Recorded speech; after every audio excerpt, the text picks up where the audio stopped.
Mana Pak Budi sudah opening nih. Oke.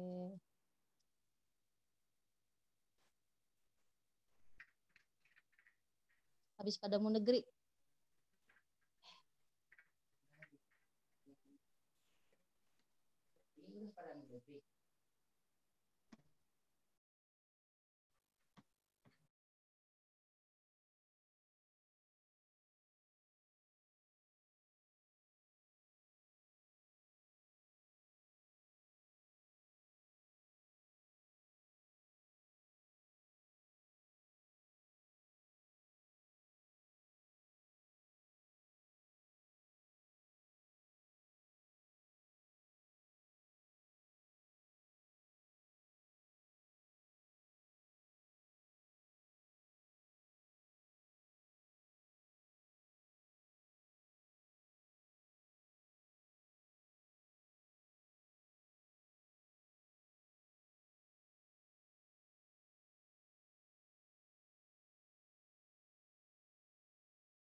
Ada belakang ada casan. Bro, boleh dinyalakan ya tanah.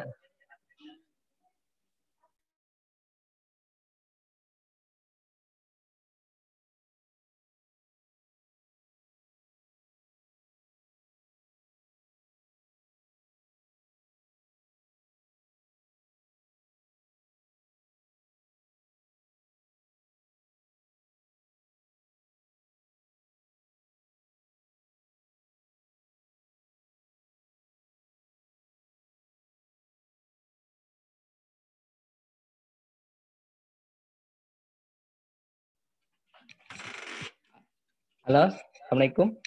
Mas Yul, Prof, Mas Yuli.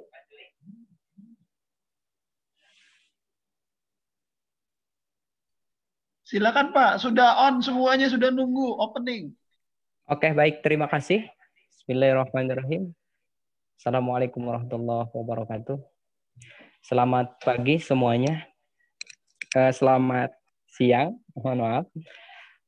Pada kesempatan kali ini kita akan mengadakan seminar tentang pendidikan, pentingnya pendidikan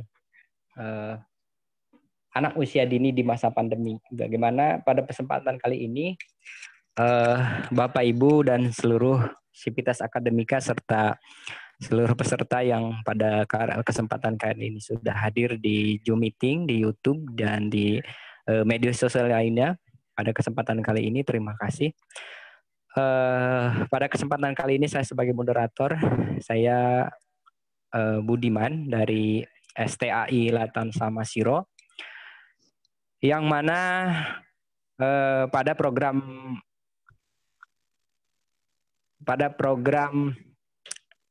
STAI Belajar dan atau STAI Online pada kesempatan kali ini, Bapak Ibu, izinkan sebelum ke materi kami menyampaikan beberapa hal informasi terkait STAI Latansa Masiro.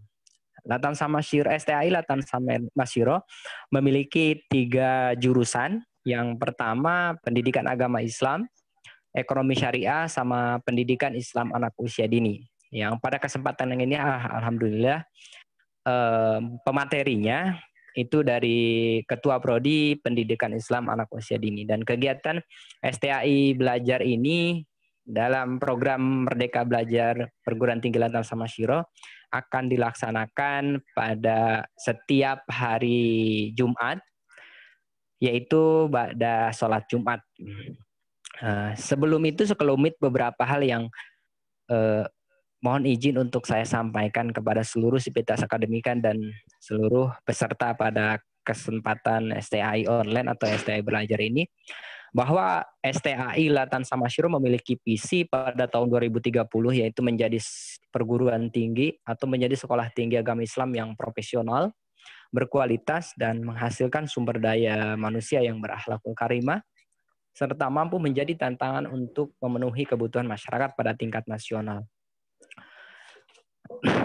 Itu beberapa harapan dari ini. Jadi Bapak, Ibu, kalau ini kita ada Facebook, ada Instagram. Facebooknya itu Latansa Masiro, IG-nya @latansa, @la_tansa_masiro. Kemudian YouTube-nya Latansa Masiro, Twitter-nya @latansa masiro. Itu kalau ada beberapa pertanyaan atau ada beberapa hal yang perlu ditanyakan tentang STAI atau tetap perguruan tinggi, itu bisa ditanyakan di sana. Kemudian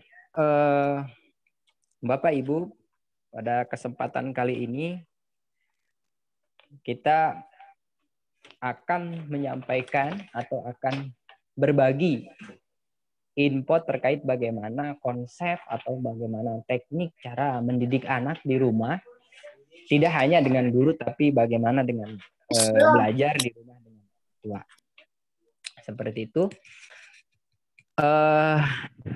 Sekali lagi saya ucapkan selamat datang di STAI Online atau STAI Belajar pada program Merdeka Belajar Perguruan Tinggi Latansa Masiro.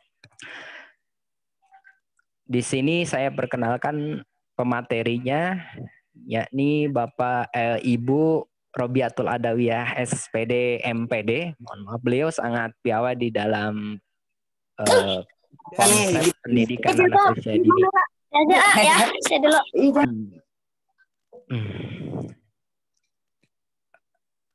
Nanti beliau akan menyampaikan tentang bagaimana teknik dan konsep pendidikan Islam anak usia dini. Mungkin kalau untuk kontak dan yang lainnya nanti bisa ditanyakan pribadi ke beliau, konsep pendidikan anak Islam anak usia dini. Baik, saya kira Bapak Ibu, terima kasih. Itu saja pembuka dari saya. Mungkin kita langsung saja ke pemaparan materi, karena beliau juga alhamdulillah sudah siap pada kesempatan kali ini. Maka dengan ini, untuk seluruh sivitas akademika, Ketua STAI, Ketua STIE, STKIP, Akbid, dan koordinator perguruan Tinggilatan sama Syiro, mohon izin dan salam hormat dari kami. Untuk selanjutnya saya persilahkan kepada Ibu Robiatul Adawiyah untuk memaparkan materi yang akan disampaikan. Saya kira itu saja. Terima kasih. Dipersilahkan, Bu.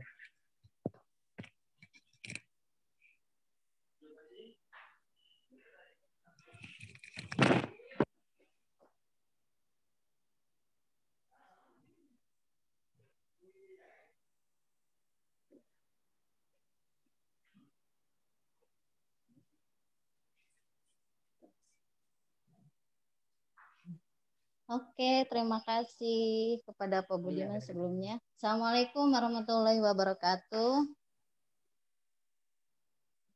Hamdan wa syukran lillah wassalatu wassalamu ala rasulillah amma ba'du.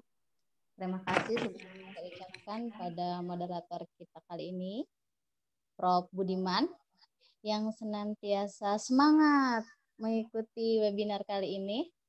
Biasanya kalau konten anak usia dini diisinya oleh para perempuan. Terbukti dengan misalnya 99% mahasiswa Paudlatan Samasira adalah perempuan. Hasil survei dari 15 lembaga pendidikan anak usia dini di Kabupaten Lebak itu dikelola oleh perempuan. Yang sering nganter anak usia dini ke sekolah menunggu itu para ibu. Jadi nggak apa-apa Pak Budi, ini Pak Budi menggambarkan bahwa pentingnya peran ayah dalam pendidikan anak. Dan itu akan ada dalam pembahasannya hari ini dengan temanya sekarang, belajar di rumah untuk anak usia dini saat pandemi COVID-19 atau pandemi Corona. Oke, karena lebih dari 60 juta murid di Indonesia sementara waktu tidak bisa masuk sekolah karena COVID-19. Hal ini menimbulkan dampak yang memang belum pernah terjadi sebelumnya terhadap keberlangsungan pendidikan mereka. Sampai yang seperti yang kita tahu bahwa Menteri Pendidikan dan Kebudayaan menerbitkan surat edaran nomor 15 tahun 2020 tentang pedoman penyelenggaraan belajar dari rumah dalam masa darurat COVID-19. Pilihannya saat ini yang utama adalah memang seperti yang kita tahu adalah memutus rantai COVID-19 dengan kondisi yang ada semaksimal mungkin. Dengan tetap berupaya memenuhi layanan pendidikan. Prinsipnya memang keselamatan dan kesehatan lahir batin peserta didik, kemudian pendidik, kepala sekolah, orang tua, atau seluruh warga satuan pendidikan yang menjadi pertimbangan utama dalam akhirnya bahwa pelaksanaan belajar dari rumah itu harus dilaksanakan.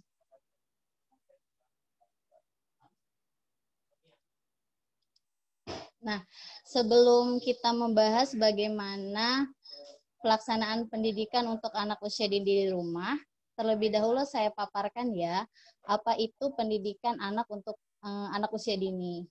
Di sini ditulis adalah suatu upaya pembinaan yang ditujukan kepada anak sejak lahir sampai dengan usia 6 tahun yang dilakukan melalui pemberian rangsangan pendidikan untuk membantu pertumbuhan dan perkembangan jasmani dan rohani anak, agar anak memiliki kesiapan dalam memasuki pendidikan lebih lanjut. Dalam pemaparan ini ada 2 kata kunci. Yang pertama adalah pendidikan anak usia dini adalah pendidikan kepada anak sejak lahir sampai dengan usia 6 tahun atau sebelum masuk sekolah dasar.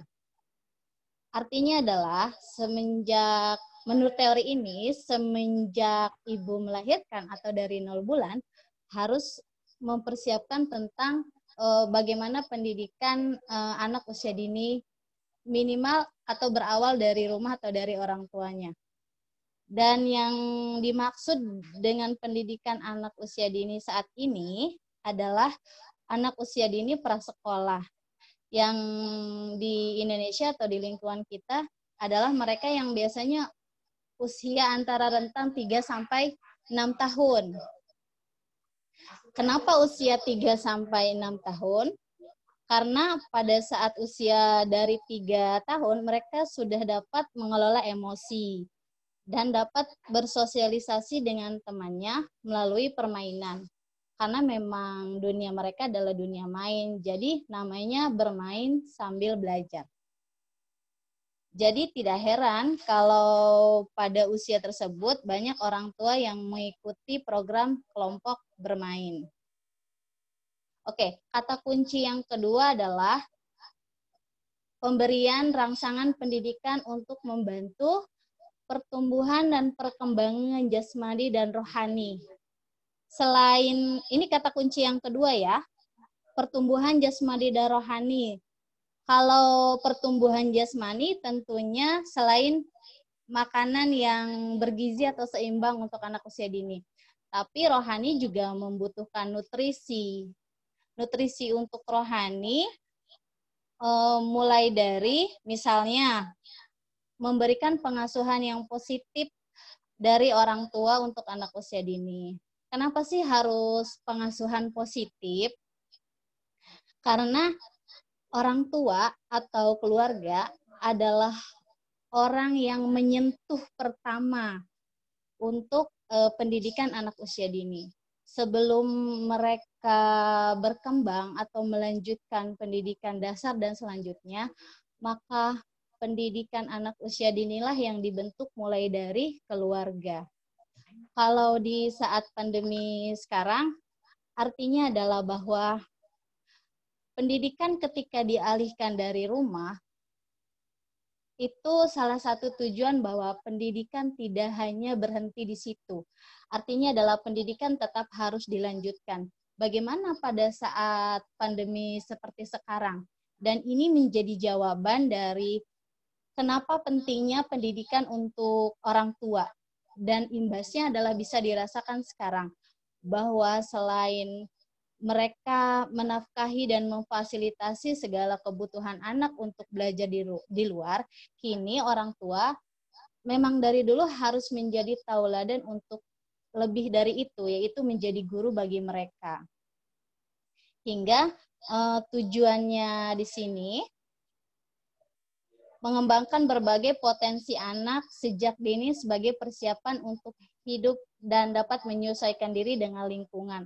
Kalau yang tujuan yang saya sebut di sini lebih umum ya, membentuk Indonesia yang berkualitas, di mana anak akan tumbuh dan berkembang sesuai tingkat perkembangannya, sehingga memiliki kesiapan optimal dalam memasuki pendidikan dasar, serta mengarungi kehidupan di masa dewasanya. Oke, perkembangan memasuki pertumbuhan dan perkembangan memasuki pendidikan lebih lanjut yang harus diupayakan mulai dari rumah, misalnya pengasahan koordinasi motorik kasar, motorik halus anak, daya cipta, spiritual atau beragama, sikap, perilaku, bahasa, komunikasi yang memang sesuai dengan tahap tumbuh usianya. Nah, ini kita mulai ke belajar dari rumah. Tujuannya seperti yang bisa Bapak Ibu lihat atau audiens lihat, bahwa tujuan dari pelaksanaan belajar dari rumah adalah memastikan pemenuhan hak peserta didik untuk mendapatkan layanan pendidikan selama darurat COVID. Tadi yang seperti sudah saya bahas sebelumnya, melindungi warga satuan pendidikan dari dampak COVID-19 ini. Ya, karena memang semenjak diumumkan sekitar Maret 2020, di mana warga Indonesia dinyatakan ada yang terjangkit virus corona. Akhirnya hingga pemerintah memberlakukan sosial bahkan physical distancing dan mengalihkan belajar dari rumah. Oke, pemahaman bagi guru ataupun orang tua yang penting ketika belajar anak di rumah adalah seharusnya bagi orang tua dan guru adalah ketika memberikan pembelajaran dari rumah, tidak harus tanpa terbebani tuntunan menuntaskan seluruh capaian kurikulum atau biasa kita sebut dengan kognitif siswa. Atau misalnya tidak hanya guru memberikan kesan proses pembelajaran dari sekolah yang dialihkan ke rumah. Ini yang banyak salah persepsi dari para orang tua.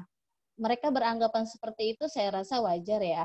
Karena selama pembelajaran dari rumah, beberapa orang tua mengeluhkan banyak permasalahan. Di antaranya, mereka merasa kerepotan karena banyaknya tugas yang diberikan oleh guru. Kalau misalnya belajarnya online, lewat handphone.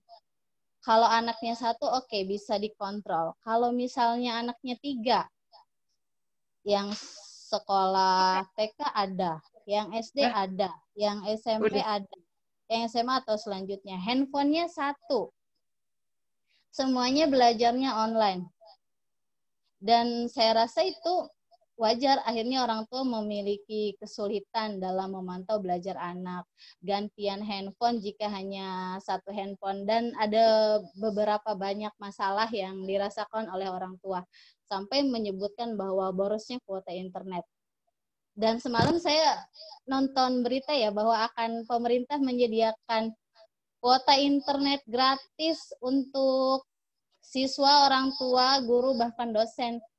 Tapi sejauh ini saya belum tahu, nanti lihat saja kita realisasi dari pemerintah seperti apa. Mudah-mudahan ini memberikan angin segar untuk para orang tua, peserta didik, maupun guru atau dosen untuk pembelajaran jarak jauh tetap bisa dilaksanakan.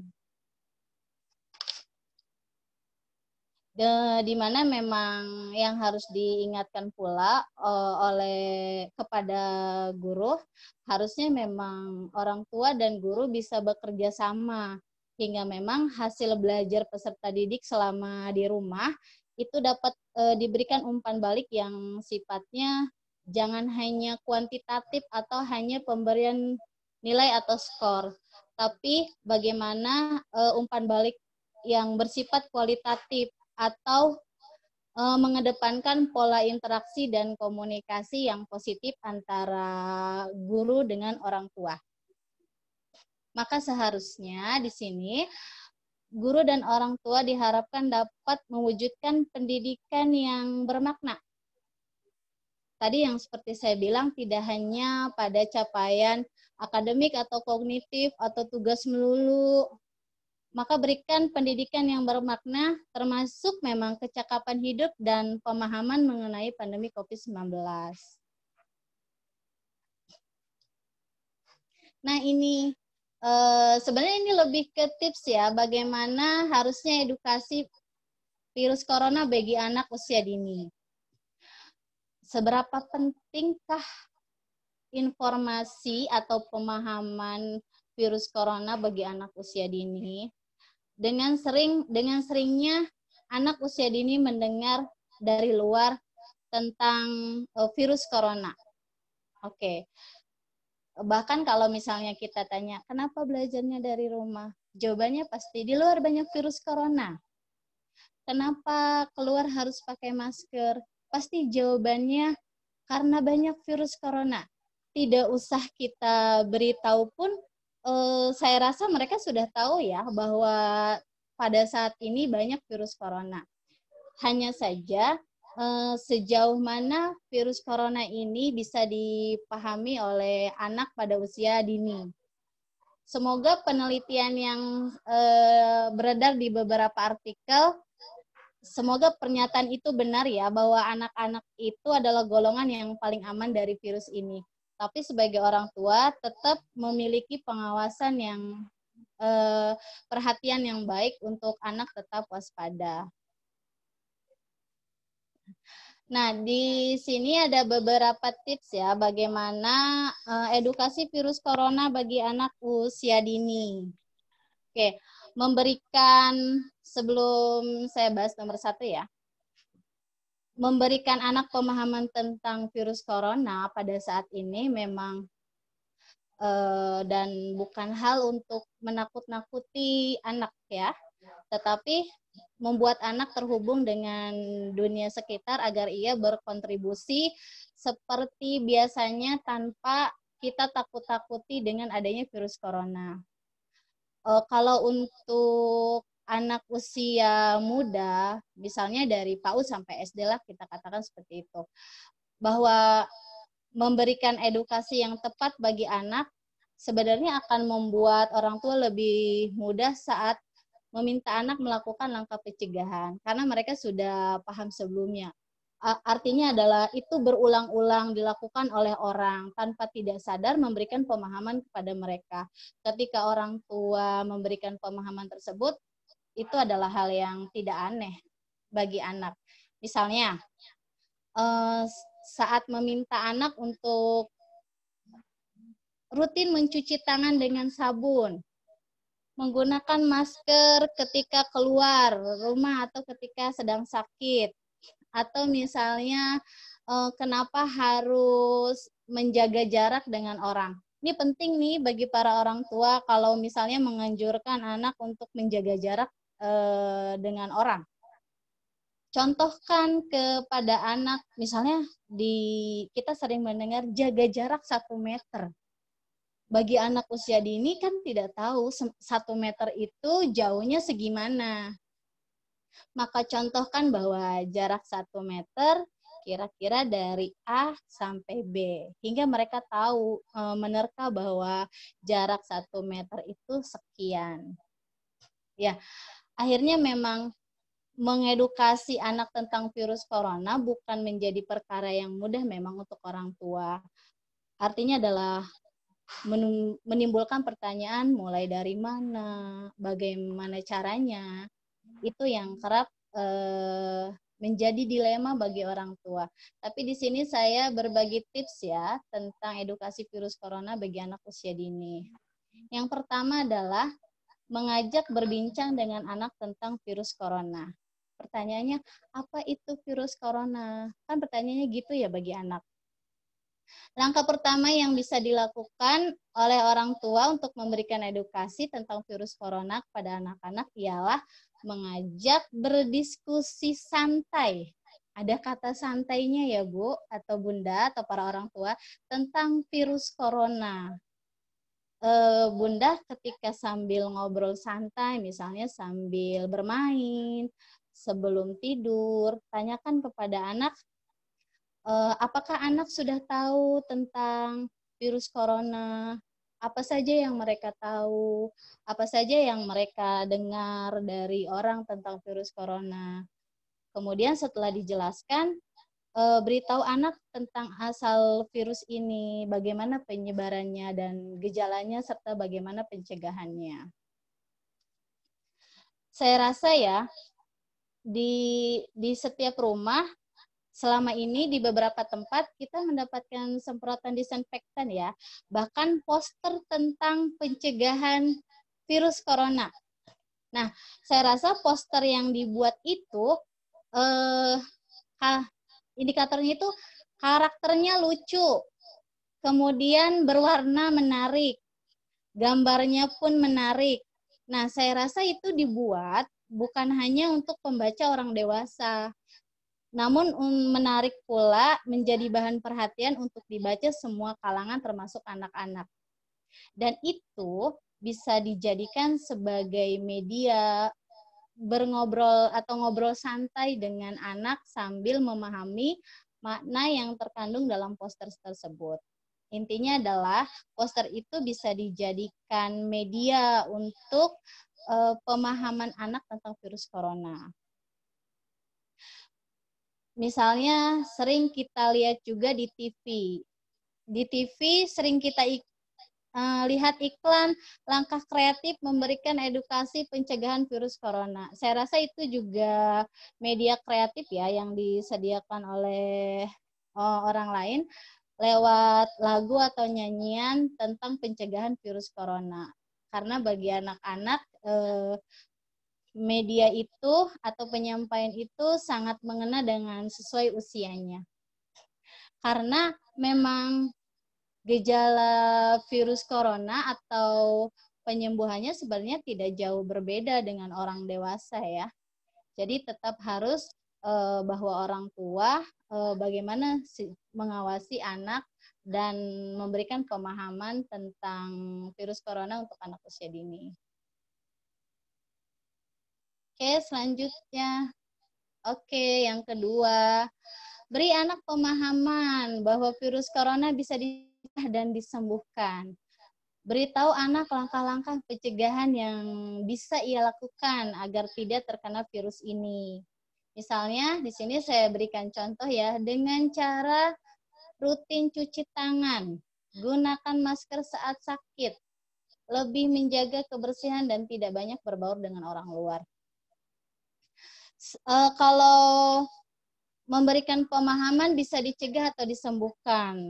Bagaimana misalnya caranya, tadi saya kasih contoh cara cuci tangan. Artinya adalah bahwa anak diikut sertakan bagaimana cuci tangan yang baik dan benar. Orang tua mencontohkan sesering mungkin sehingga ketika di luar itu bukan hal yang aneh dia lakukan. Atau misalnya menerapkan etika batuk dan bersin, misalnya menutup mulut, menutup hidung dengan tisu, atau lipat siku ketika dia flu atau bersin ya. Atau misalnya edukasi kesehatan membuang tisu yang sudah digunakan ke tempat sampah. Ya, ini harus ditekankan pula kepada anak usia dini bahwa orang yang terkena virus ini bisa sembuh dan sudah ada buktinya. Oke, selanjutnya, nah ini dia. Ini seperti yang saya bilang ya, praktikkan kepada anak mencuci tangan, pakai masker atau menjaga kesehatan. Harusnya memang artinya adalah menjaga pola hidup sehat ya, merupakan langkah selanjutnya untuk mengajak anak menerapkan pola hidup sehat mencegah virus corona. Terapkan pula harusnya mereka diikut sertakan misalnya kalau menjaga kesehatan dengan cara membersihkan rumah. Mereka diikut sertakan dalam kegiatan tersebut. Ikut menyapu atau hal-hal yang ringan yang bisa dilakukan untuk anak usia dini. Yang ini sebenarnya saya tulis di bawahnya adalah perilaku hidup bersih dan sehat. Memang yang dari poin 1 sampai poin 7 atau 8 memang intinya adalah perilaku hidup bersih dan sehat ya. Di sini mengajak anak untuk menerapkan pola hidup sehat seperti yang sudah kita bahas tadi. Kemudian memberi pengertian tentang pentingnya berada di rumah selama pandemi. Ini menjadi hal yang aneh misalnya dilakukan oleh anak ketika kenapa sih harus berada di dalam rumah terus? Kenapa kita nggak boleh keluar? Itu juga penting ya diberikan secara bertahap. Misalnya setiap minggu biasanya liburan, kali ini harus dipending terlebih dahulu. Itu alasan-alasan yang seperti itu harusnya diberikan ke anak secara bertahap. Jadi ketika tiba waktunya mereka sudah paham, oh iya, karena jawabannya A, B, C, dan D. Oke, yang ke-7 artinya menjadi contoh perilaku atau model. Ya, bagaimana bahwa orang tua mempraktikkan atau menjadi contoh dari semua edukasi yang diberikan. Artinya kalau saya sering disebut di sini, ayo para orang tua jadi duta pencegahan corona untuk keluarga. Benar gak sih, mana moderator? Jadi duta pencegahan corona untuk keluarga. Bagi orang tua setuju ya, sepakat semuanya. Dan yang terakhir adalah usahakan anak tetap tenang dan aman. Ya, karena ketika kecemasan atau kekhawatiran dalam diri seseorang secara medis ya, jika kecemasan seseorang meningkat akan mempengaruhi dari imunnya seseorang tersebut. Jadi kalau Anda ingin anak Anda tetap tenang dan aman, pastikan bahwa diri Anda atau diri orang tua juga tenang dan aman. Ya, dari 8 edukasi pencegahan virus corona atau pemberian pemahaman untuk anak usia dini, sebenarnya pada dasarnya protokol kesehatan keselamatan antara orang dewasa dan anak-anak tidaklah berbeda ya, sama. Harus sering cuci tangan, pakai masker ketika sakit atau mau keluar rumah. Kemudian jaga jarak atau social distancing, physical distancing. Dan hal itu juga diterapkan ke anak, artinya adalah sedikit demi sedikit anak paham tentang hal tersebut. Ya, tentunya kalau memberikan pemahaman kepada anak tentang itu semua memang Bu yang harus diingatkan adalah dengan bahasa atau komunikasi yang sesuai dengan usianya. Nah ini lebih ke peran peserta didik dan orang tua dalam belajar di rumah. Kenapa peran peserta didik dan orang tua? Karena yang jadi sasaran utamanya adalah peserta didik. Kalau untuk anak usia dini, mereka banyak yang belum bisa baca, yang belum paham atau makna suatu gambar atau hal apapun misalnya. Atau belum bisa, tidak paham tentang suatu materi, tentunya memang bahwa pendampingan dan pengawasan atau pengontrolan orang tua sangat dibutuhkan dalam belajar anak usia dini di rumah. Secara misalnya guru memberikan suatu materi lewat handphone atau daring. Tentunya yang membacakan dan yang memahaminya adalah orang tua, yang kemudian harus orang tua sampaikan dengan bahasa anak atau mengenal emosi setiap anak. Di sini ditulis bahwa tidak hanya guru yang harus mempersiapkan diri dalam pelaksanaan belajar dari rumah. Ternyata para siswa dan orang tua juga harus membantu dengan menyiapkan beberapa hal. Terlebih pelaksanaan belajar daring ataupun luring agar tetap bisa dilakukan, tentunya butuhan pengawasan langsung dari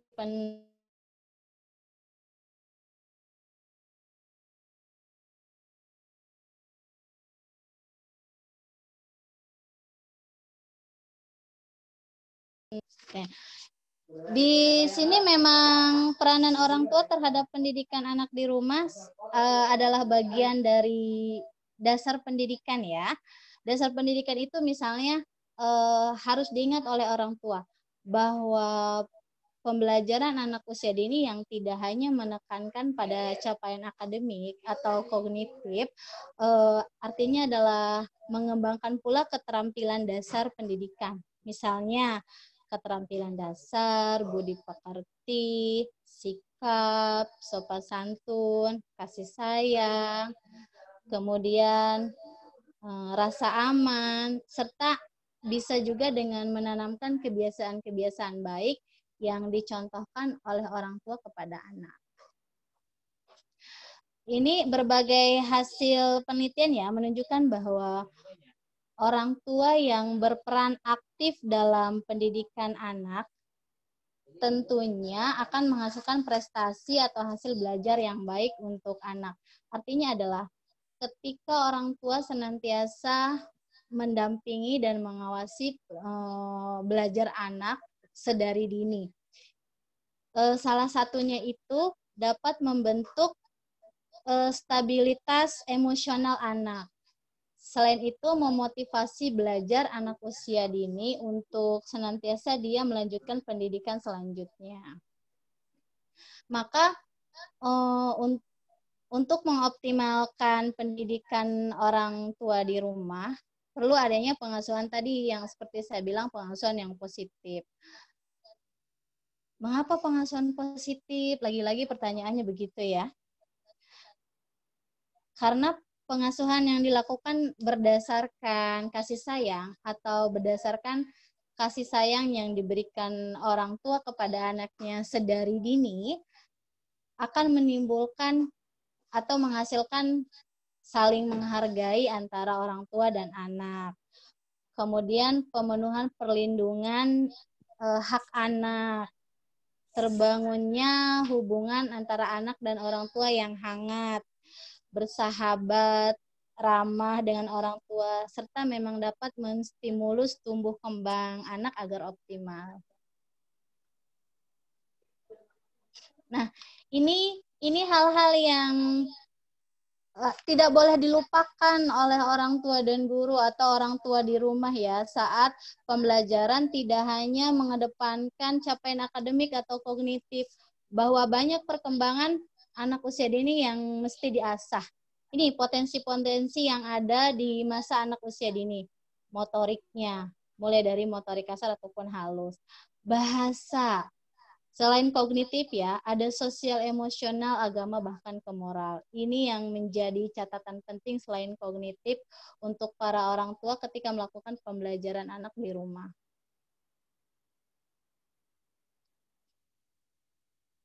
Hal-hal yang perlu disiapkan oleh orang tua untuk belajar anak usia dini jika mendapatkan tugas sekolah belajar dari rumah. Biasanya saya begitu miris juga ya baca beberapa bacaan tentang ini. Silakan merasakan susahnya menjadi guru untuk anaknya sendiri. Kadang karena mungkin guru-guru yang menulis konten seperti itu karena mendapatkan reaksi yang negatif dari orang tua. Tapi sekarang kita lebih ke tips juga nih, hal-hal yang perlu disiapkan oleh orang tua untuk belajar anak usia dini di rumah. Yang pertama, pastikan anak sudah siap belajar. Oke, para orang tua atau bunda, kita pasti tahu kan kapan anak sudah siap belajar. Kalau kita ingin anaknya siap belajar, pertanyaannya lagi balik ke orang tua. Orang tuanya sudah siap belajar atau belum? Kalau misalnya orang tuanya sudah siap untuk belajar, pastikan misalnya pekerjaan bunda atau ayah selesai. Anak sudah mandi misalnya, sudah sarapan, sudah oke. Kemudian bunda juga sudah standby menyiapkan segala kebutuhan anak untuk belajar. Jadi kalau anaknya disiapkan untuk belajar, untuk anak usia dini pastikan bahwa orang tuanya sudah siap untuk mendampingi belajar. Jangan misalnya, oke, AA, sekarang kita belajar A, B, C, dan D sesuai petunjuk guru. Sudah dijelaskan caranya bagaimana. Tapi misalnya nanti bunda atau ayah kesini lagi ya mau lihat A, B, C, dan D. Nah itu kan bibit-bibit akan memunculkan, mereka bisa saja cari-cari atau main sebentar game online. Belum selesai karena tidak terkontrol. Jadi pastikan bahwa anak sudah siap belajar dengan segala yang sudah disiapkan pula oleh orang tuanya. Yang kedua adalah, sudahkah disiapkan alat tulis untuk belajar? Saya suka miris ya, pertanyaannya gini. Kalau ingin anaknya belajar di rumah, yang menjadi alasan negatifnya gini. Gak punya bukunya di rumah, belum dikasih oleh bu guru.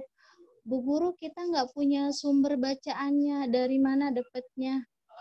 Kalau memang orang tua yang perhatian terhadap belajar anak mulai dari anak usia dini, Bu, Pak, ayo dong kita fasilitasi, kalau bisa dibeli, beli. Tidak mesti dengan harga yang mahal. Bahwa di toko sebelah, di toko buku atau fotokopian banyak tuh buku-buku anak usia dini yang saya rasa harganya mulai dari 5.000 sampai 10.000 bisa dibeli untuk pembelajaran anak usia dini di rumah. Bu atau ayah atau orang tua, logikanya gini, gak usah jauh-jauh. Ibu sama bapak saja. Saya tidak bermaksud untuk membandingkan ya para orang tua. Kalau kita saja mampu untuk membeli harga bakso 20.000 per mangkok, dikali berapa orang antara ayah, ibu, dan anak. Masa sih ironis banget kalau tidak kebeli dengan harga buku untuk belajar anak di rumah. Jadi, mulai dari sekarang sudah siap ya para orang tua menyiapkan alat tulis untuk belajar, biar mereka semangat belajarnya. Apalagi dengan karikatur atau gambar yang lucu-lucu sesuai karakter yang mereka mau.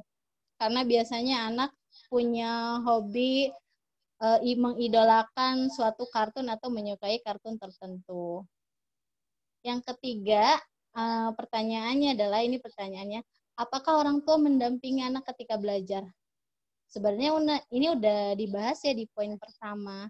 Seberapa sering orang tua mendampingi anak ketika belajar?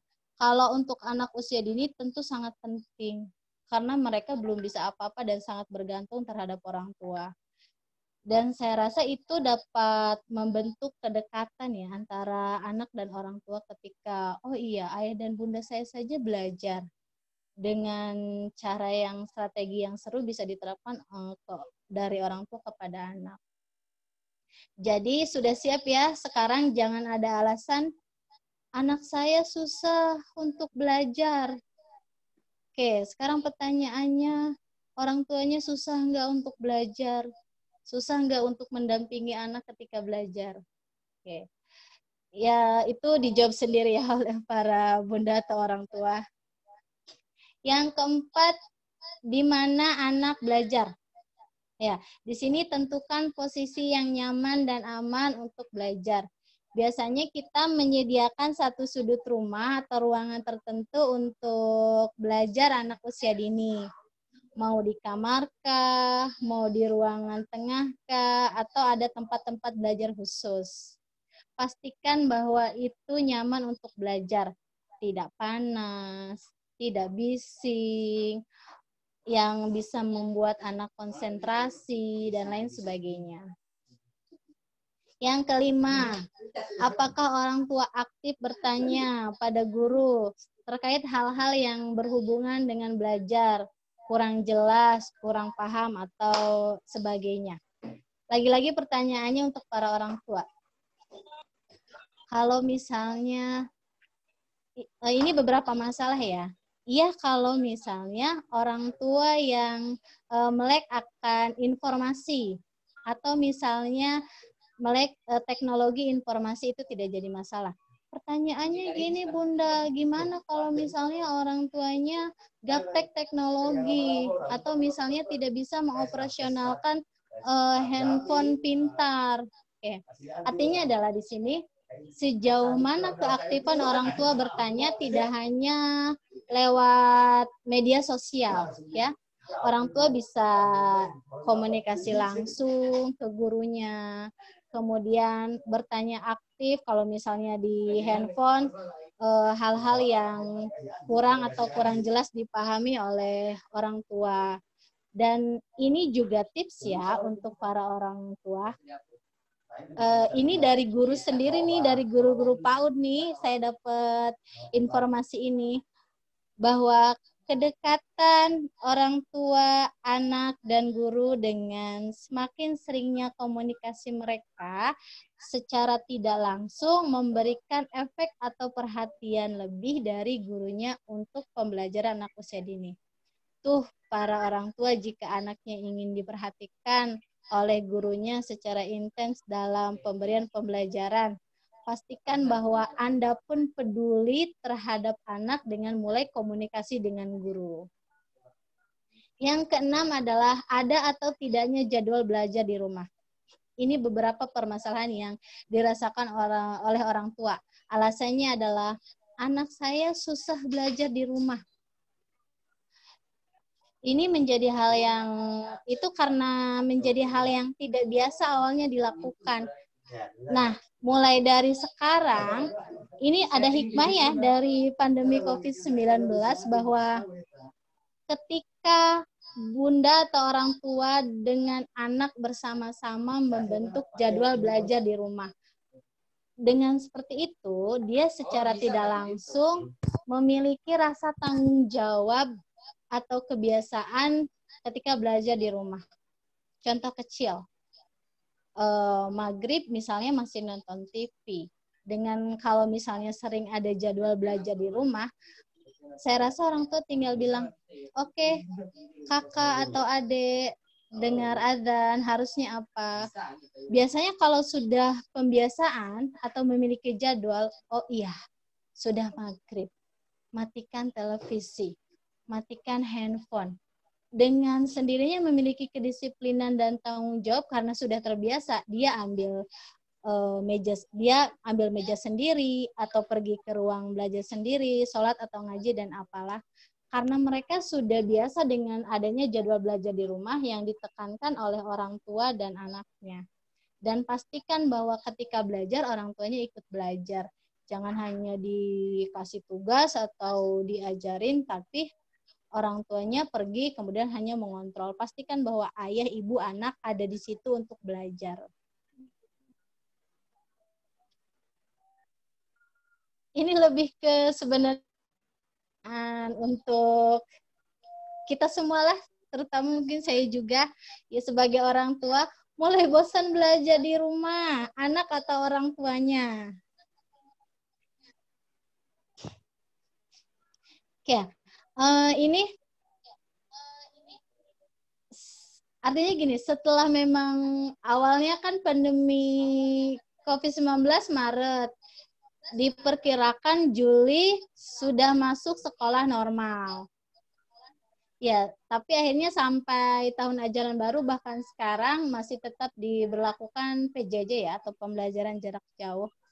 Akhirnya adalah setelah berbulan-bulan proses belajar di rumah, akhirnya jadwal belajar dan bermain akan cenderung jadi tidak teratur. Alasannya adalah bosen lah, jenuh, capek, dan lain sebagainya. Hingga waktu sekolah bermain sulit dipisahkan karena memang biasanya mereka dapat durasi main yang lebih lama. Ketika disuruh belajar, alasannya seperti itu. Bosen, tak tahan duduk lama. Iya, akhirnya pembelajaran atau tugas-tugas sekolah misalnya yang diberikan jadi terabaikan. Ya, ini bagaimana agar tidak bosan belajar dari rumah antara anak dan orang tuanya. Yang pertama adalah di sini seperti yang kita lihat, mulai kerjasama dengan ayah. Ya, mulai bekerja sama dengan ayah bahwa peranan ayah memang semakin menarik ya untuk dikaji.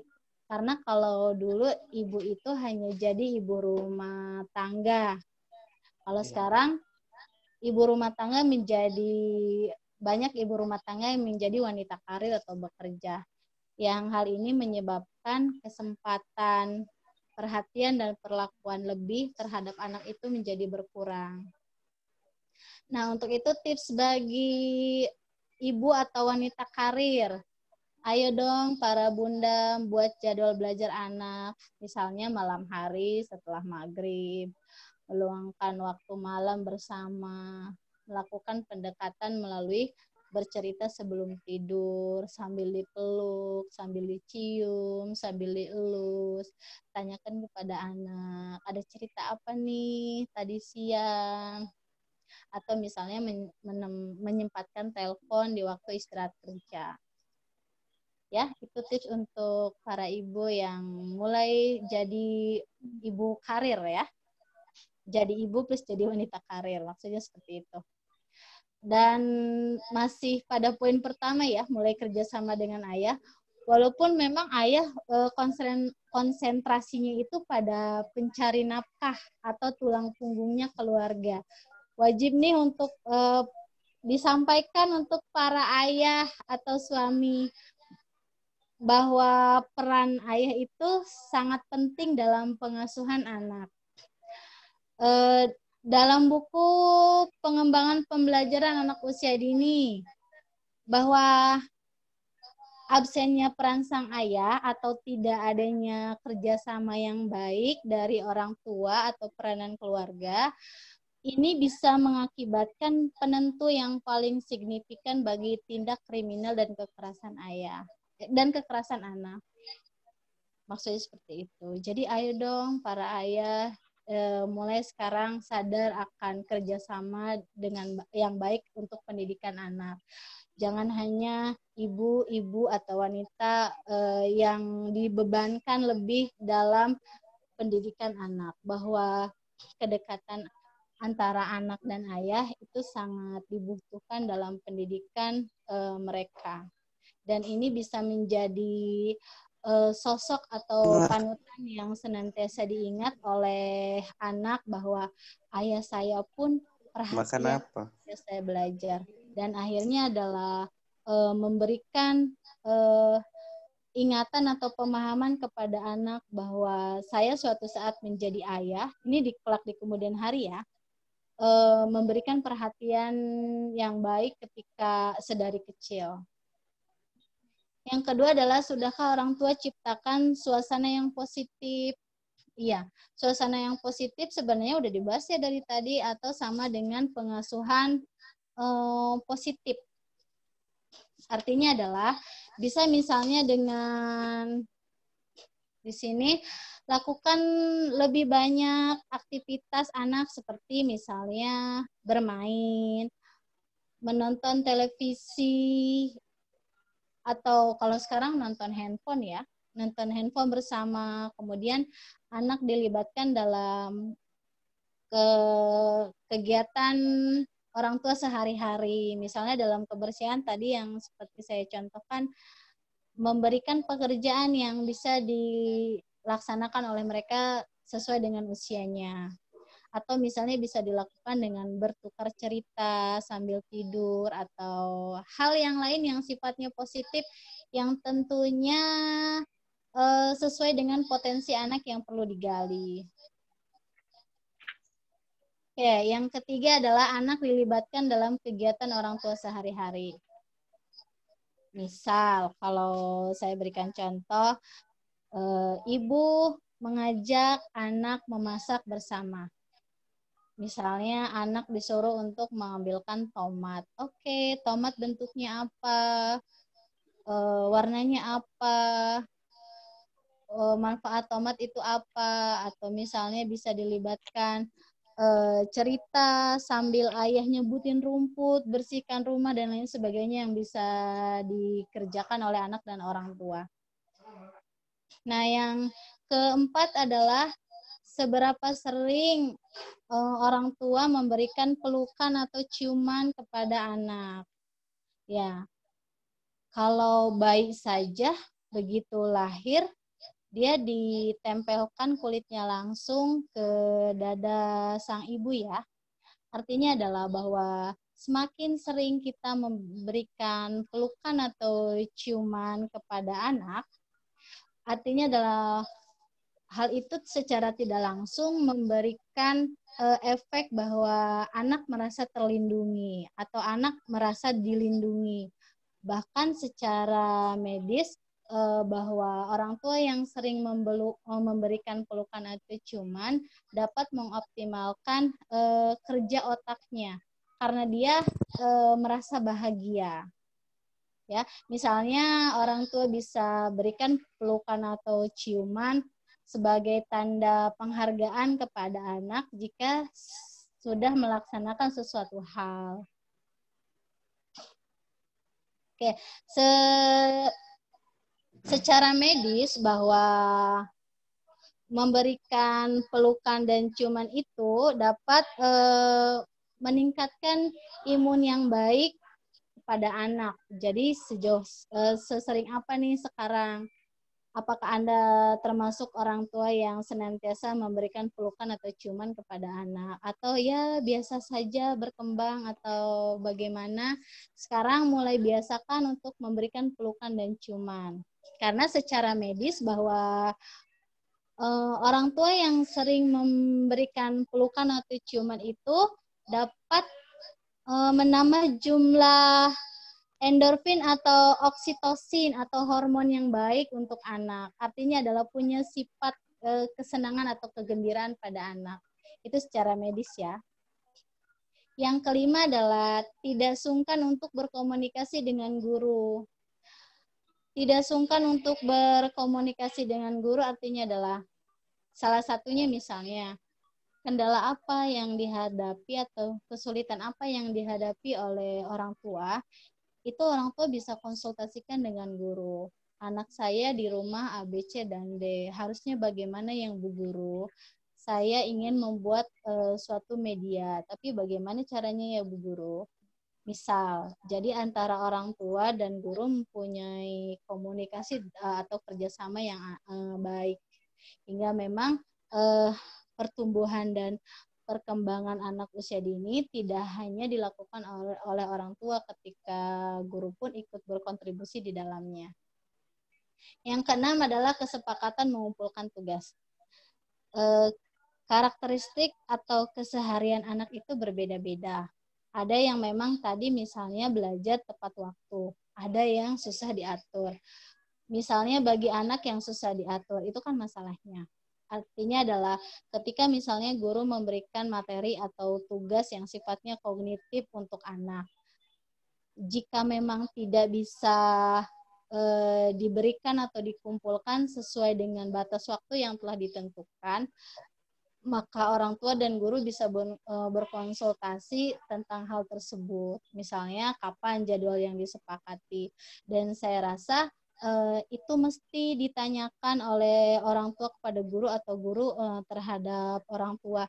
Karena memang untuk guru sendiri harus tetap ya mempunyai alat evaluasi hasil belajar siswa. Yang ketujuh adalah membuat metode atau strategi pembelajaran. Sebenarnya kalau di rumah, bahwa untuk membuat metode atau strategi pembelajaran, ini hubungannya dengan media pembelajaran. Bahwa bisa aja kalau orang tuanya kreatif, semua peralatan yang ada di rumah bisa dijadikan media dan bisa dibuat strategi pembelajaran anak usia dini di rumah. Misalnya, untuk melatih motorik kasarnya, dia menyapu. Untuk melatih motorik halusnya, misalnya bermain play-doh. Untuk mengenal warna atau bentuk, bisa sambil memasak atau menyebutkan benda-benda di rumah. Banyak hal ya yang bisa digunakan di rumah. Sekarang kita mulai orang tua mulai kreatif memanfaatkan media dan strategi tersebut. Ini kalau nomor ke-8 sebenarnya tadi ya, sudah dibahas mulai membiasakan memiliki jadwal belajar di rumah.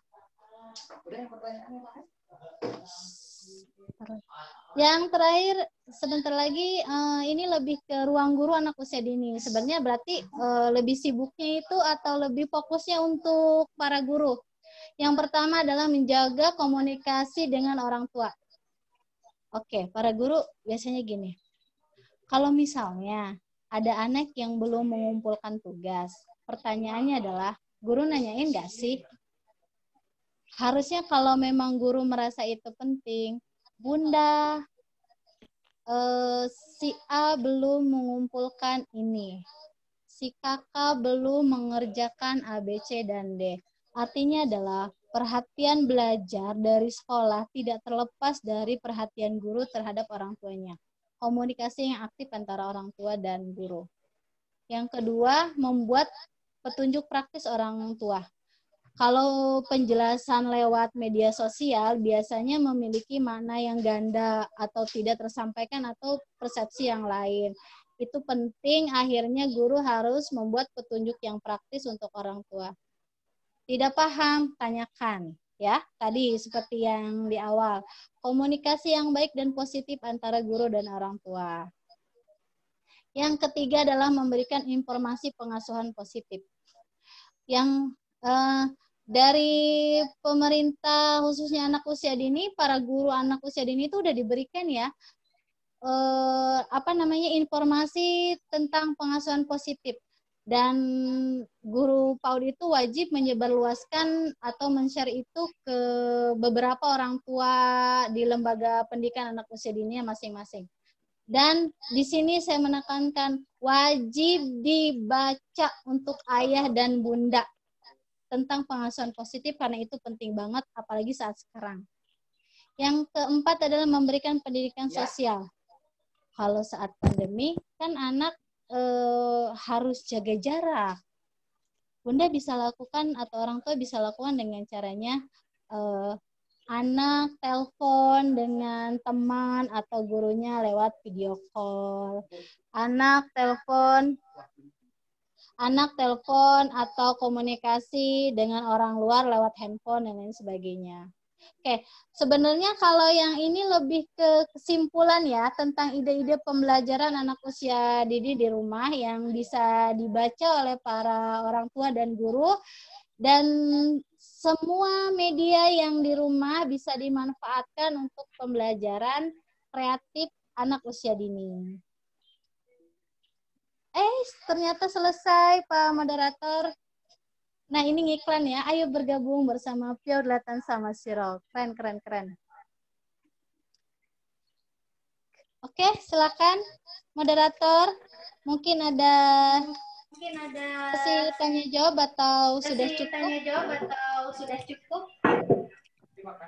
Oke, baik. Terima kasih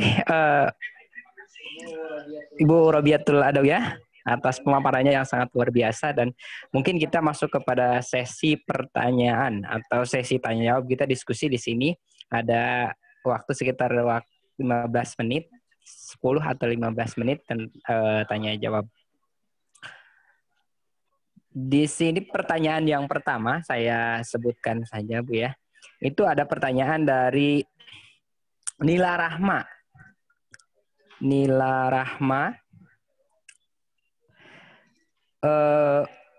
Bu mau tanya bagaimana cara mengedukasi agar anak mudah pakai masker setiap mau keluar rumah gitu. Jadi anaknya tidak nolak untuk pakai masker ya. Yang kedua dari Siti Sadia. Assalamualaikum, bagaimana caranya membiasakan anak untuk cuci tangan atau menggunakan masker itu sebagai kebutuhan sehari-hari ya. Baik Ibu, terima kasih pertanyaannya Ibu. Selanjutnya dari Heru Maulana, bagaimana menyikapi perilaku anak jika sulit tidak menerima nasihat dari orang tua pada usia dininya? Di anak mungkin suka protes atau gimana gitu ya. Tuh, kemudian dari Laili Nurhaliza, terima kasih Bu Laili. Di sini saat pelaksanaan belajar daring di rumah atau diberlakukannya belajar daring oleh pemerintah, anak-anak pasti difasilitasi mungkin ya, fasilitasi jaringan, handphone dan sebagainya. Bagaimana cara orang tua agar anak bisa tetap fokus pada pelajarannya tanpa beralih pada game atau akses lain dalam handphone? Ya, terima kasih Bu Leli pertanyaannya. Kemudian dari Hasanah 12, bagaimana cara mendidik anak usia dini selama di rumah biar juga keterusan biar jangan keterusan main HP, mungkin seperti itu ya. Kemudian dari Nurdayana Azahra, bagaimana cara memotivasi anak agar semangat belajar? Oke, baik itu Ibu beberapa pertanyaan. Mungkin pertanyaan kita kembali dulu ke pertanyaan pertama dari Nila Rahma. Bagaimana caranya membiasakan atau mengedukasi anak supaya anak itu mau pakai masker begitu Ibu? Silakan Ibu diberikan jawaban atau tanggapan singkat dan jelas. Karena waktunya kita terbatas Ibu. Terima kasih, dipersilahkan. Oke, terima kasih ya. Pertanyaannya sekali. Bagaimana cara mengedukasi anak untuk pakai masker? Sebenarnya kita tahu ya kalau sekarang bahwa orang yang jual masker itu kreatif banget. Untuk anak usia dini, tentunya mereka memilih masker-masker yang lucu, unik, sesuai dengan hobi gambarnya apa. Dan yang paling terpenting untuk bisa mengedukasi mereka agar bisa memakai masker, pertanyaannya gini, balik ke orang tua. sejauh mana awalnya pendekatan secara bertahap yang sudah dilakukan Bapak Ibu di rumah. Kemudian ada nggak teman-temannya atau orang lain yang sering kita lihat bahwa mereka memakai masker? Karena pembiasaan dari rumah, mulai dari orang tua, lingkungan, teman-teman, itu mempengaruhi untuk dia mau memakai masker. Setelah itu misalnya kita bisa, ini nomor 1 sama nomor 2 saya rasa Pak Moderator, Pak Budi, pertanyaannya sama ya. Bagaimana Baik. harus cuci tangan atau pakai masker ya. Tadi mulai dari pembiasaan yang sebenarnya lebih ke orang tua sudah jadi dutanya pencegahan corona belum dari rumah atau anggota lainnya. Atau misalnya anak kalau memakai masker tadi tuh berikan reward atau pujian atau hadiah atau apalah yang bisa membuat dia semangat atau mau memakai itu. Pertanyaannya itu diberikan nggak oleh orang tua ke anaknya? Itu akhirnya nanyanya balik ya. Dan itu harus bertahap diberikan kepada anak, tidak bisa satu kali atau 2 kali, tapi terus secara kontinu, tidak bosan orang tua memberikan pemahaman. Tadi sejauh mana dia pemahaman tentang virus corona itu bisa diberikan kepada anak, akhirnya mereka paham dengan sendirinya sadar. Dan yang saya bahas tadi bahwa memang agak sulit, tapi tetap harus dilaksanakan demi perlindungan mereka. Oke, tetap semangat ya Bu Nila untuk memberikan edukasi memakai masker, cuci tangan. Orang tua anak yang ingin pakai masker, orang tuanya pakai masker enggak?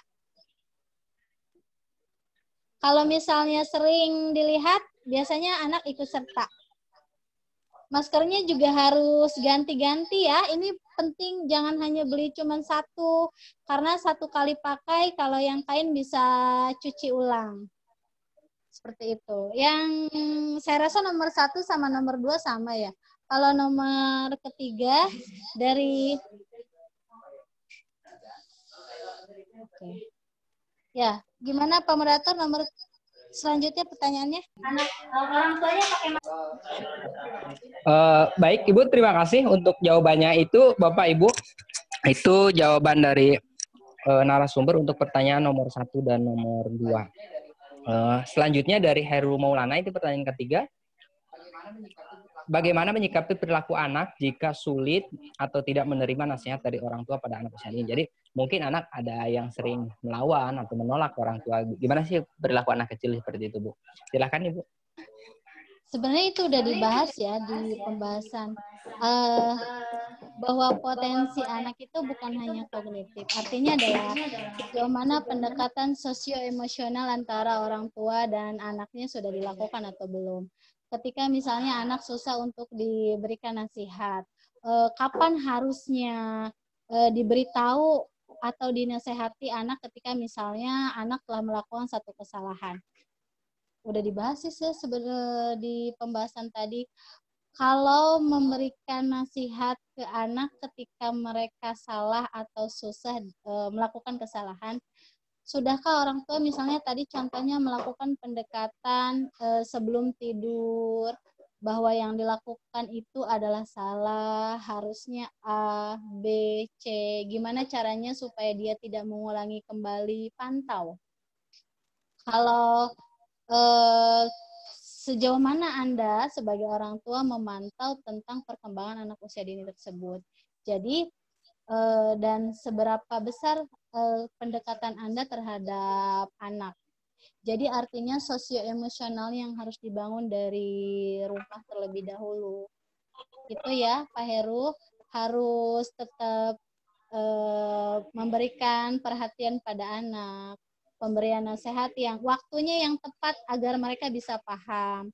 Kemudian yang harus diperhatikan adalah bahasa yang disampaikan kepada anak yang mudah dipahami sesuai dengan tahap usianya. Itu juga harus jadi bahan perhatian ketika memberikan nasihat kepada anak. Kemudian sertakan pula peran ayah dalam pemberian nasihat tersebut. Biasanya misalnya antara ayah dan ibu siapa yang lebih segan.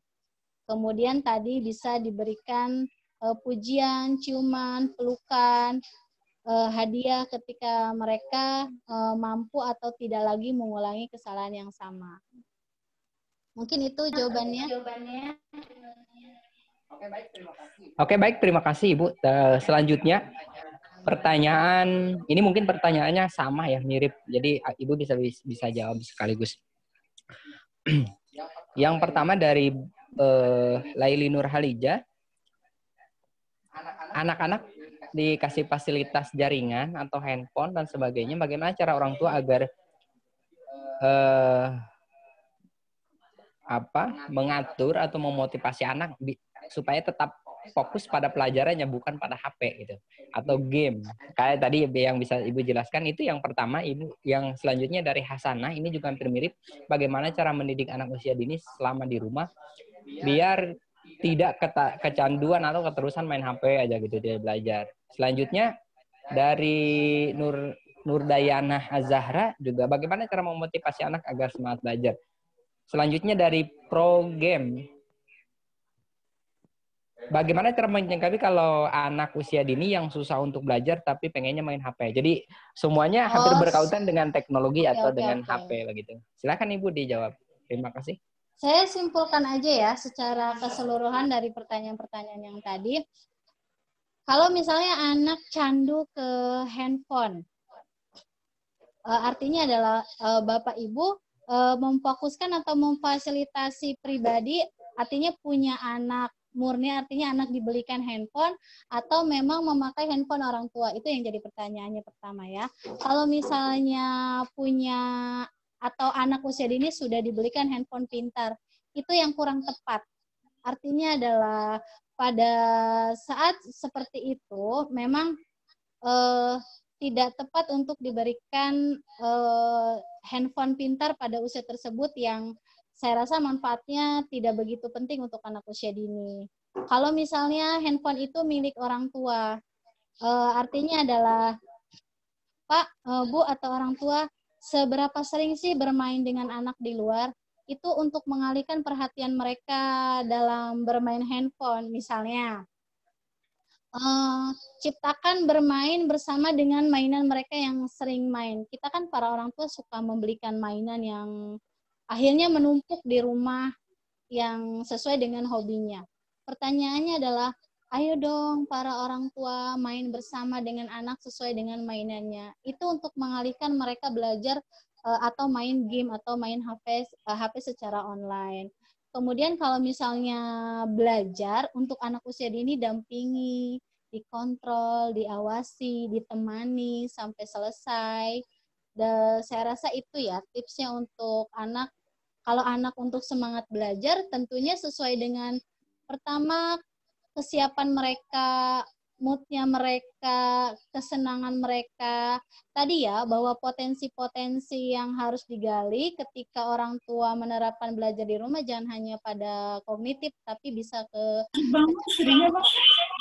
Ayo dong para orang tua libatkan mereka dalam kegiatan sehari-hari. Ayo dong para ayah dan ibu mulai bermain bersama dengan anak. Ayah dan ibu bisa kerjasama main yang positif di rumah. Akhirnya mengalihkan mereka pada handphone, lupa. Itu bisa dikikis sedikit demi sedikit. Tapi memang harus secara bertahap. Kemudian selanjutnya adalah tadi misalnya ibu tidak mau anaknya main handphone atau main game online terus-menerus. Pertanyaannya, ya jangan diberikan kuota. Jangan disediakan fasilitas untuk menu yang sesuai dengan keinginannya. Ya kalau terus difasilitasi ya karena mereka merasa dipenuhi ya akhirnya terus-menerus meminta. Seperti itu. Saya rasa rangkumannya dari beberapa pertanyaan tersebut seperti itu. Jadi mulai dari sekarang, ayo para ayah, para bunda main bersama dengan anak, ciptakan suasana yang positif, pengasuhan positif di rumah, kecakapan, keterampilan mulai diasah dari rumah, dan lain sebagainya. Pak Moderator, Pak Budi, cukup atau ada lagi? Oke Bu, mungkin untuk sementara pertanyaannya itu cukup dari para peserta. Terima kasih. Terima kasih sudah hadir dan terima kasih kepada narasumber yang sudah memberikan materinya. Mungkin sebelum ditutup ada closing atau ada beberapa nasihat pepatah dari narasumber, dipersilahkan 1 menit. Apa ya? Oke. Tetap ya, kita tidak boleh mengabaikan tentang virus corona untuk saat ini. Tetap lindungi Anda, lindungi orang lain, terutama lindungi keluarga. Tetap berikan pengasuhan positif untuk anak, orang tua, dan keluarga. Yang intinya adalah sesuai dengan visi misinya PAUD, sehat, cerdas, ceria. Senantiasa terapkan itu, dan salam sehat anak usia dini. Terima kasih. Sudah cukup. Assalamualaikum warahmatullahi wabarakatuh. Atur nuhun semuanya. Baik, terima kasih Ibu Moderator atas closingnya. Saya kira sangat luar biasa sekali ya, semangatnya luar biasa sampai keringetan ini kayaknya. Narasumber. Oke, dan terima kasih juga kepada seluruh peserta ini yang luar biasa dari Bakauni ya, Lampung, Pulau Sumatera. Terima kasih semuanya dari Lampung. Dari Lampung, dari UII berarti UII Jogja, ya. Terima kasih. Ya, Jogja dari Rangkas Bitung, banyak Pak Heru. Pak Heru tuh dari Rangkas Bitung. Ada siapa ini? Ada Kurniadi dari Bangkauni. Luar biasa ya. Salam dari Banten. Jangan lupa main ke Banten. Ada dari Rangkas Bitung, ini rata-rata dari Bangkauni ya.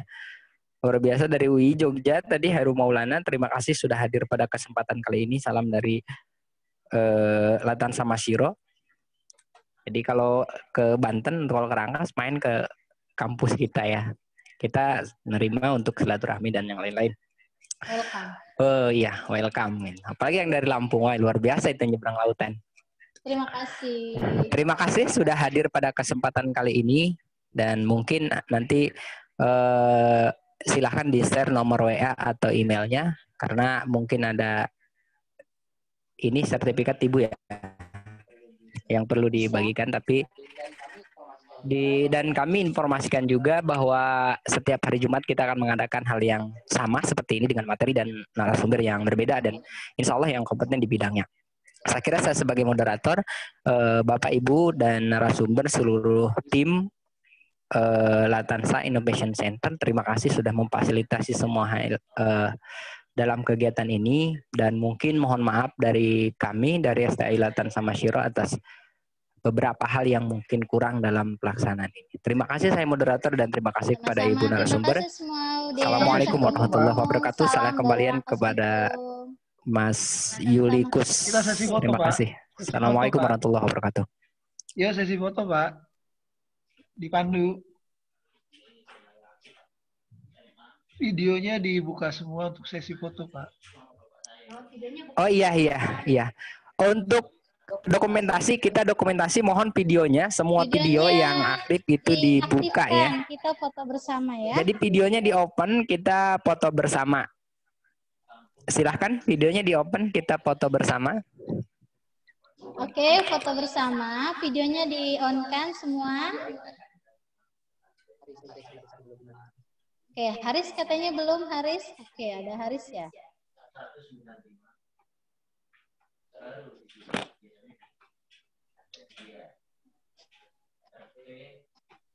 Oke, udah. Siapa ini? Siti Maisarah Jawilan. Oke.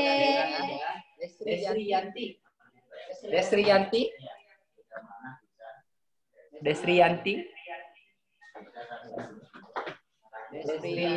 Lila Rahmawati. Udah nggak pakai ini? Sudah. Jadi Maksudi, Ahmad Hidayat, Yanti ya. Laili Nurhaliza juga tidak ada ibunya. Nurdayana Azahra belum menyala. Jalan Panabila juga belum. Liana sudah ya. Asal 12 alhamdulillah sudah. Orang muda Yanti Ahmad Hidayat. Baik, kita foto bersama. Ci, 1, 2, 3 dihitung ya, Pak Budi. Ya, jempolnya mana jempolnya? Jempolnya mana jempolnya? Jempolnya mana jempolnya? Oke, Oke, siap. 1, 2, 3. Cheers. Sekali lagi ya. Bebas ini. Gaya bebas. Oke, gaya bebas. Gaya bebas. Bentar. 1, 2, 3. Oke, terima kasih Bapak Ibu. Silahkan Mas Yuli. Udah kita. Oke, Mas Yule. Terima kasih semuanya yang dari Jogja, yang dari Lampung. Semua terima kasih sudah menonton. Kita ketemu di sesi selanjutnya. Assalamualaikum warahmatullahi wabarakatuh. Waalaikumsalam Waalaikumsalam warahmatullahi wabarakatuh.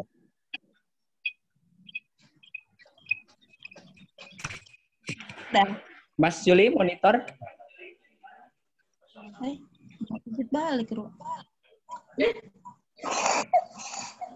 Prof.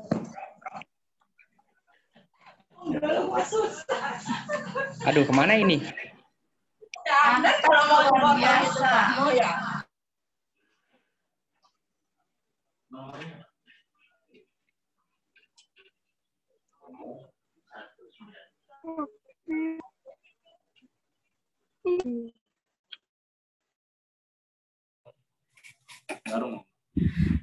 Terima kasih kepada Ibu Ustazah Robiatul Azza, luar biasa. Sukses selalu ke depannya. Mantap. Oh iya, terima kasih Bunda Lina dari Lampung, Budi. Kita sapa dulu. Terima kasih Bunda Lia sudah menonton dan berpartisipasi. Semoga bisa ketemu di sesi Amin. Bunda semangat selalu, sukses. Udah, buruan. Udah. Itu dia.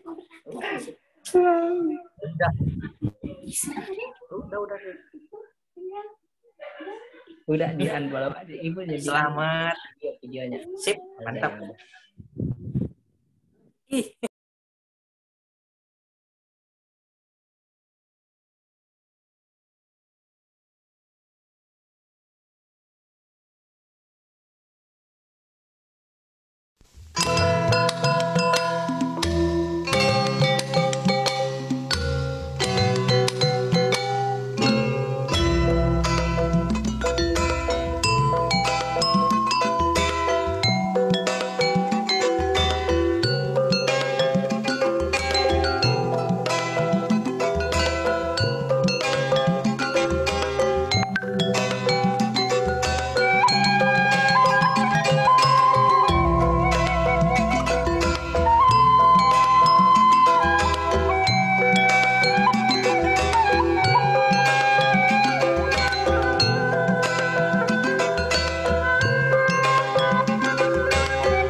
Tawira Rambi tetap kepat